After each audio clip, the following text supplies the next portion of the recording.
Hey guys, Knife Detector here.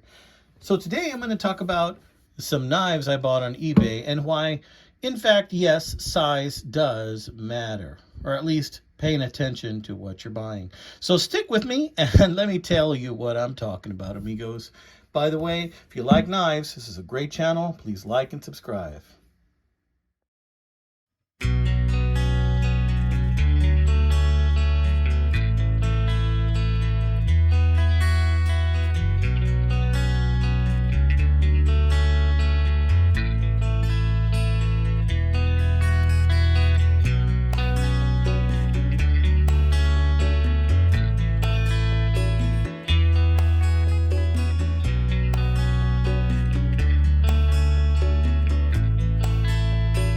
Okay, guys, this is a subject I've talked about very often. Sometimes when I'm perusing eBay late at night or in the afternoon, I'm tired from work, and then all of a sudden, I see a knife I like, and I'm like, man, that's a beauty, and I see it at an awesome price, and I snap it up. Take this bad boy, for example.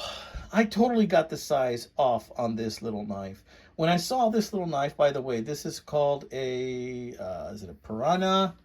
I think it's a Piranha or something like that. Let me see. Oh no, Trango. It's called a Trango. Okay. When I first saw this, I thought this knife was actually about this big, and that I would be able to stick my finger in that hole, which it doesn't work out, guys, the way I wanted it. So I figured that I could stick my finger in there, and I could use it kind of even as a self-defense device if I needed to, by putting my finger right in there and using it as a striking weapon. But no, it is way smaller than intended. Nowhere in the description on eBay did I see an indicator about the size. I didn't see an indicator about the size. I just figured I knew what size it was, more or less. If it was at least 3 or 4 inches, I'd be good. This is 2 inches, guys. It's 2 inches long at the closed position. It's a cute little knife, but this is more the kind of thing that you would put on a keychain. It's very well made for its size. It's called a Trango. These things are actually on sale, kind of expensive. I've seen these go for 40 or 50 bucks. I paid 15 for this, and I think I overpaid. But I tell you what, it's a cute little booger. I'm going to hold on to this. I'm probably going to put it in one of my keychains for something, just so that I can have something in case I need a cutting tool, so I don't find myself knifeless. But look at that. It's a bit of a frame lock right there. And you're going to push that in, and you're able to close it. It's got a thumb stud, which really, I mean, how are you going to, in the world, are going to use that thumb? I guess like that. Jeez, look at that. But anyway, I figured this was going to be at least, I don't know, this big, and it's not in the open position. It is about, what, three inches, I guess? I don't know. It's a tiny little gem. Let me know what you think of this Trango, guys. Honestly, this is just another example of why you should ask questions before you buy. You should ask, hey, how long is that in the closed position? And one thing I've found is that sometimes sellers, they don't know what you mean by the closed position, which is kind of weird. That's happened to me twice, where I sent a question to the seller and I say, how long is it in the closed position? They're like, I don't know what you mean. And then I said, okay, well, close the knife, measure it. How long is it in the closed position?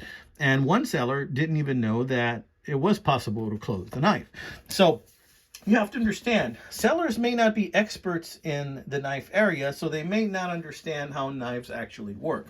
So it's important for you to be asking questions all the time. Sometimes you can even educate a seller, and they might cut you a freebie, or they might even give you a discount, which has also happened to me before.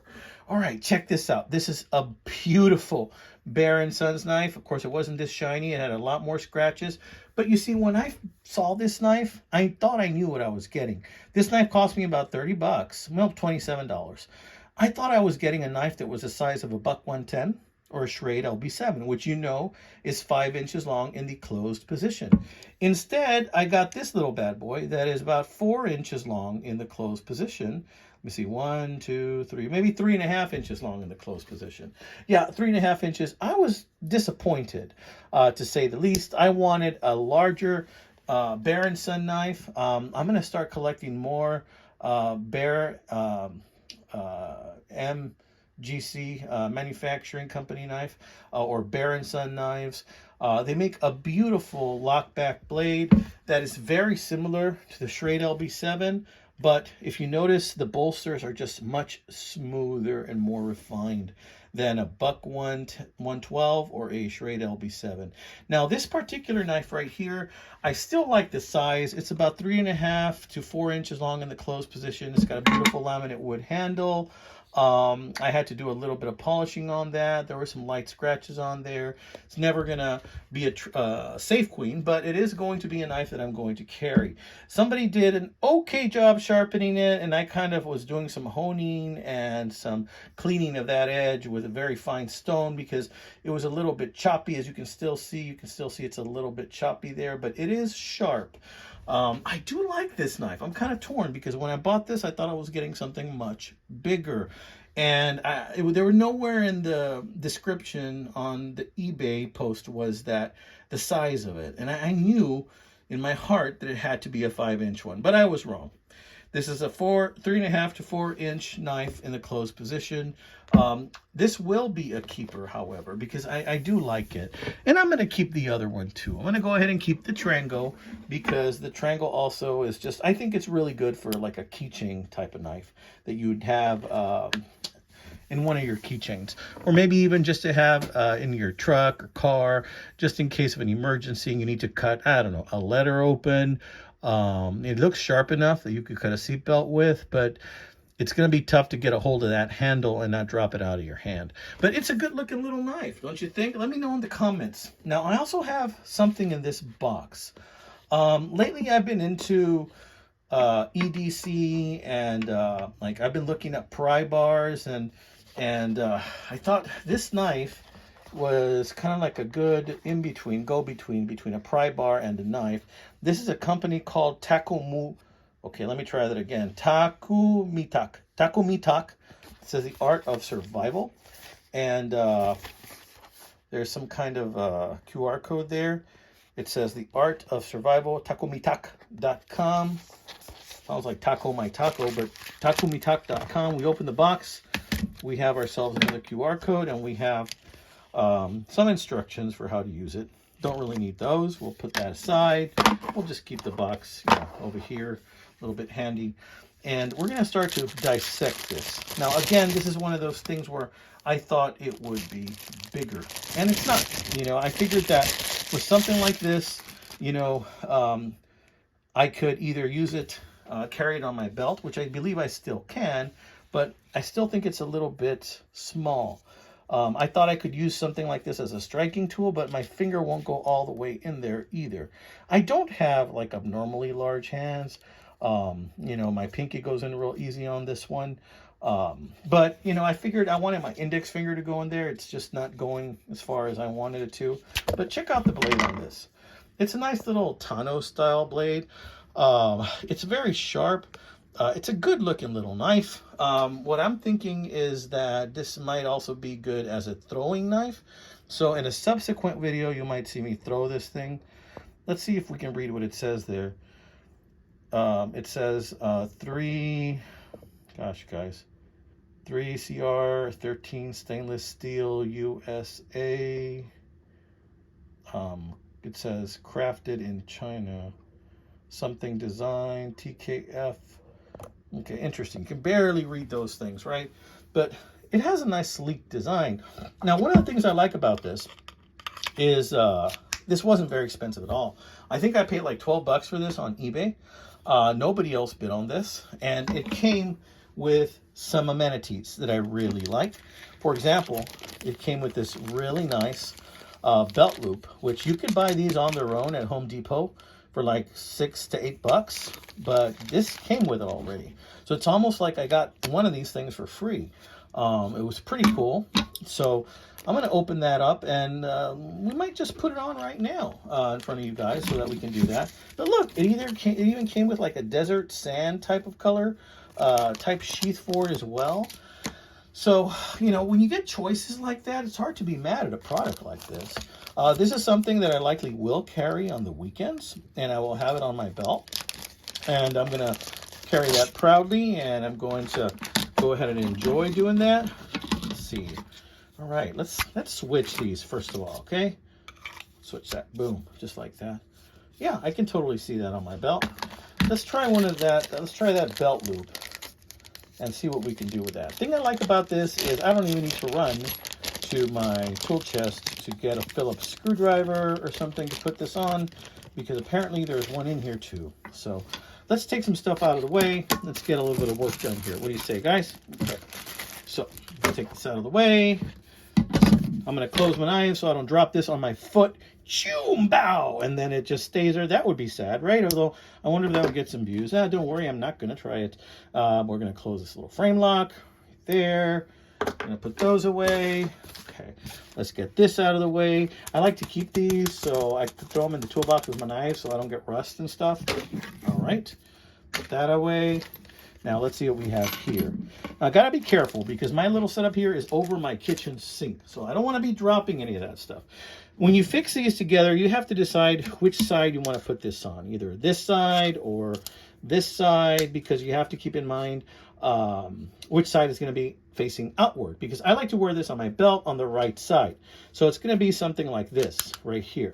You know, if I were to put this on my left, I'd probably put it a little bit like this on this side. Okay, so let's see what we're going to do. First off, this looks a little different than the ones I would buy at Home Depot, but it does have basically the same thing. Let's see. Ooh, is there a certain way to open it? I'm actually struggling a little bit to open this thing. Oh, here we go. Oh, this is interesting. See, the Home Depot ones, it's just you push a button and then it's spring loaded and it comes out. This is actually a little bit more flimsy. I'm not going to lie. It's a little bit more flimsy. You pull that out and then, well, let's see. I still can't open it. Maybe squeeze it in. Yeah, squeeze it in. And then next thing you know, it comes out. And it looks like it also has a little spacer. These little spacers kind of go right here so you can set the belt loop size. I'm going to set it for the largest belt loop size because I have belt loops of different sizes. So we're going to just put that in there and shove that in. Okay, good. Can this move? Yes, it can. We're going to put this on the bottom one too. All right. So now we have that there. Next thing is we're going to have to fasten it to the sheath, right? And this looks like it's Kydex or some type of plastic. It really looks good in that desert tan kind of color. This Allen wrench that it came with is two-sided. It's got the hex and then it's got the Phillips. So it looks like we have everything that we're going to need. It even has spacers right here. So let's see what we're going to do. We're going to end up putting it like so. So just like that. We're going to use a couple of spacers. Which holes are we going to use? It lines up with those two right there. So we are going to, let's see, take the male part of it and stick a male. Well, actually, it looks like we're going to need a female in there. Yeah, looks like the female goes in there. It fits better for that size. We'll put the female in there. We'll put both females in there, just like that. And we're going to position it like so. Now, and then we're also going to use spacers. So these spacers are for stability, and we're going to put those on. And, you know, there's more than one way to skin a cat. I mean, I'm sure I could put these barrel bolts in a different configuration. I could put the skinny side, the male side first. We could do it that way. There's other ways to do it. And I might get some viewers telling me, well, you did that wrong. You should have put this. Well, this works just fine. So, honestly, I think that it's in the eye of the beholder, whatever works for you, right? So I'm going to put this in there. We are going to screw that in. I'm going to screw that in as best as I can. Typically, I would have two tools. I would have a Phillips and I would have the Allen wrench, both. But I'm just going to do finger tight pretty much. I'm not going to want to tighten the heck out of these things because I don't want to damage it. Plus, if I want to change the configuration at one point, I want to be able to undo it with a fair amount of ease. I don't want to have to do it and have such a difficult time and it take me a long time. As you can see, I'm able to do this in real time while I'm talking to you And I'm able to do this in front of the camera, and you know, it's not that difficult. So this is something that I'm just kind of doing as a little tutorial.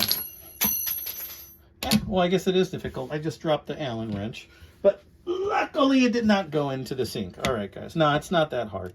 It's just these clumsy hands of mine.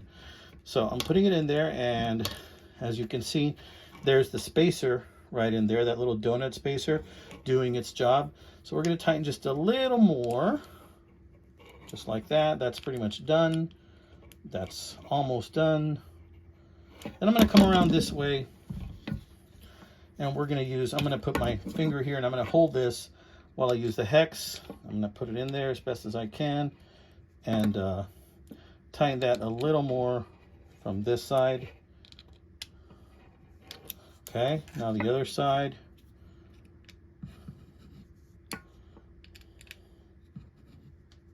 Okay, I think that's good enough, guys. That's not going to move from there. As you can see the bottoms right there from the screw.